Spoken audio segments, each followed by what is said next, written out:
Mimi Wanu Hafidh Amer nathibitisha kwamba nitakuwa mwaminifu wa Jamhuri ya Muungano wa Tanzania na kuitumikia kwa moyo wangu wote, na kwamba nitaihifadhi, nitailinda na kuitetea Katiba ya Jamhuri ya Muungano wa Tanzania kwa mujibu wa sheria iliyowekwa. Ee Mwenyezi Mungu nisaidie.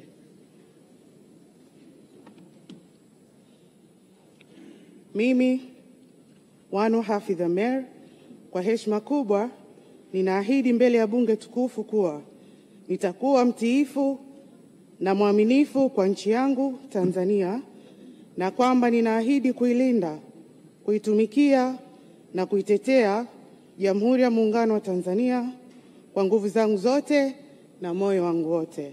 Ewe Mwenyezi Mungu nisaidie. Mheshimiwa Jenista.